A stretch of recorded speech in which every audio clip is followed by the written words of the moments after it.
최근 시장에서 반영하는 인플레이션 공포는 줄어든 것 같습니다. 하지만 여러 통계 자료는 여전히 인플레이션은 일시적인 문제가 아니라고 암시하고 있는데요. 투자의 구루들 사이에서도 과연 인플레이션이 일시적인가에 대한 거대한 논쟁이 계속되고 있습니다. 하지만 캐시우드는 여전히 인플레이션은 곧 해소될 수 있다고 보고 있습니다. 그 근거를 설명해 드리겠습니다. 먼저 파업이 그 이유입니다. 가장 놀라웠던 소식은 미국 최대 농기계 제조업체인 디어의 노동조합에서 회사의 파격적인 임금 인상 제안을 거절한 것입니다.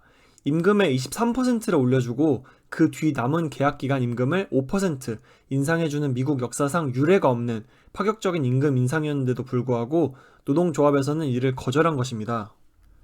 콘플레이크로 유명한 켈로그의 노동자들도 파업에 들어갔습니다. 다른 기업들도 연쇄적으로 파업에 들어갔는데요. 중공업 노조에서도 파업에 들어갔고요. 할리우드의 스태프들도 파업에 들어갔습니다. 파업은 당연하게도 좋은 신호가 아닙니다. 직접적으로는 임금 인상과 영업이익 감소가 발생하고 이는 가격 인상으로 소비자에게 돌아갑니다. 즉, 노동 생산성이 임금 인상률을 따라가지 못한다면 이로 인한 인플레이션이 촉발되게 되는데요. 현재는 전 세계적인 공급망 문제와 팬데믹 이후 특수하게 변한 노동 환경 때문에 노동 생산성을 정확히 측정하기 어려운 상태입니다. 이 부분은 앞으로 어떻게 될지 지켜볼 필요가 있습니다. 그리고 인플레이션과 관련한 이목이 집중되는 지표 중 하나로 유가를 둘 수 있습니다. 캐시우드는 지난달 유튜브에서 유가가 2018년의 고점인 배럴당 77불을 돌파하기는 어려울 것이라고 한 바 있는데요. 유가는 결국 고점을 뚫고 배럴당 84불까지 올라갔습니다. 이 부분에서 캐시우드 본인도 예측이 틀렸다며 이를 인정하고 있습니다. 이번 유가의 고점 돌파는 수요 때문이 아니라 공급망 문제로 보는 게 타당합니다. 연기금 같은 세계의 큰 손들이 ESG 경영에 나서며 기존 포트폴리오의 상당 부분을 차지하는 에너지 기업들이 석유 생산 용량을 줄이도록 큰 영향력을 행사했기 때문입니다. 은행에서도 대출을 줄였기 때문에 빚을 많이 끌어써서 운영하는 구조인 미국 셰일가스 시추 기업들은 작년 사실상 고사 상태였고요. 또 오펙이 엄격하게 생산량을 통제하고 있다는 점도 생각해 볼 수 있습니다. 이러한 이유들로 석유 공급에 상당한 차질이 있어 유가 상승을 견인하였습니다. 다행인 점은 석유 수요는 고점을 돌파하지 않았으므로 여전히 유가가 내려올 수 있는 여지는 존재한다는 것입니다. 유가와 더불어 밀가루 가격이 역사적 고점을 달성하였는데요. 밀가루는 다른 식료품에 주는 영향이 크기 때문에 미국 슈퍼마켓 물가도 상당히 상승하고 있습니다.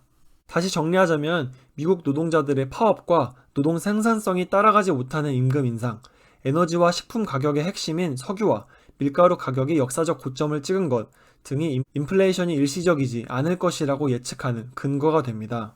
그럼 캐시우드가 반박하는 인플레이션이 오지 않을 것이라는 이유는 무엇일까요? 바로 중국입니다. 사실 현재 중국은 1989년 침체에 빠져드는 일본과 상당히 유사한 점을 보이고 있습니다. 이때의 일본은 부동산 버블과 경제력이 최고에 달했고 니케이 지수는 4만을 찍었었습니다. 이때의 버블이 어느 정도였냐면 일본 천황이 사는 궁전의 땅값이 캘리포니아 전체의 땅값보다 비쌌습니다. 중국도 이와 다르지 않은 상황인데요. 중국의 경제를 지탱하기 위해 부동산은 아주 큰 역할을 하고 있습니다. 그러나 현재 중국 부동산은 폭락을 거듭하고 있습니다. 중국 가계 저축의 75%가 부동산에 투자된 상태입니다. 주택 가격도 떨어지고 있습니다. 사실 이는 중국 정부가 직접 촉발한 것입니다. 중국 사회의 불만이 고조되는 주요 이유는 빈부격차, 특히 주거의 질의 격차였습니다. 부자들은 크고 넓은 집에서 사는데 사회 중하류층은 무너져가는 집이나 천막에서 거주하였고 이 박탈감이 사회의 불만과 긴장을 고조시켰었습니다. 중국은 이를 해소하기 위해 직접 부동산 버블을 꺼뜨리는 위험한 도박을 하고 있는 것입니다. 주택에 투자한 많은 사람들은 돈을 잃겠지만 부동산 거품 위에 올라타 수많은 부를 축적한 부유층들과 하류층의 격차는 줄어들 것입니다. 집값이 폭락했기에 더 많은 서민들이 주택을 구매할 수 있을 것입니다. 즉 부동산 거품이 꺼지는 것은 맞지만 일본과 달리 중국은 조기에 문제를 도려내는 것을 택한 것입니다. 현재 상황을 정확히 파악하기 위해서 철광석도 주목해야 합니다. 지난 5월부터 철광석 가격은 50% 이상 하락하였습니다. 구리 가격은 고점 대비 10에서 15% 하락하였습니다. 반도체 D램 가격도 8월 고점 이후 30% 하락하고 있습니다. 하지만 식품과 소비재 가격만 올타임 하이를 갱신하고 있습니다. 즉 이렇게 식품과 소비재만 상승하는 것은 인플레이션 때문이 아니라 중국의 경제 상황과 식품 그리고 소비재 간의 밀접한 관계에서 비롯된 것입니다. 중국의 WTO 가입 이후 중국의 감기에 걸리면 식품과 소비재 가격은 폐렴에 걸린다는 말이 있습니다. 중국의 경제 상황과 식품 소비재 가격 간에 강력한 역의 상관관계가 관찰되었다는 것입니다. 즉 다시 강조하자면 인플레이션 때문에 가격이 오르는 것이 아닙니다. 우리는 역사적으로 반복되었던 중국 경제와 식품 소비재 가격 간의 패턴을 보고 있는 것입니다. 이외에 다른 인플레이션 억제 요인으로 재고 상승, 인공지능 비용의 혁신 등을 들고 있습니다. 관련 내용은 지난달 캐시우드 유튜브 정리 영상과 같으니 궁금하신 분들은 오른쪽 상단에 링크 참조 부탁드립니다.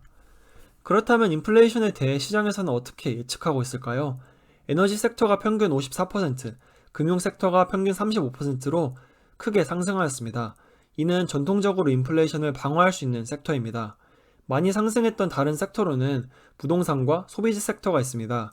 위 두 섹터는 인플레이션과 금리가 낮아질 때 강세를 보이는 섹터입니다.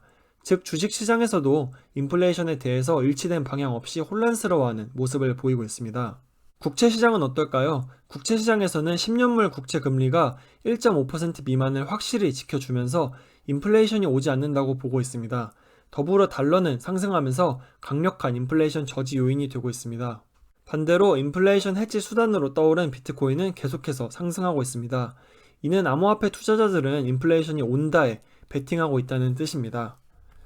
주택 또한 인플레이션 해지 수단으로 볼 수 있는데 가격이 꾸준히 상승하면서 주택시장은 인플레이션이 올 것이라고 보고 있습니다.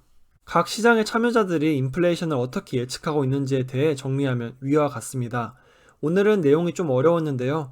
현재 주식시장에 영향을 줄 수 있는 가장 중요한 거시경제의 흐름을 꼽는다면 바로 인플레이션입니다.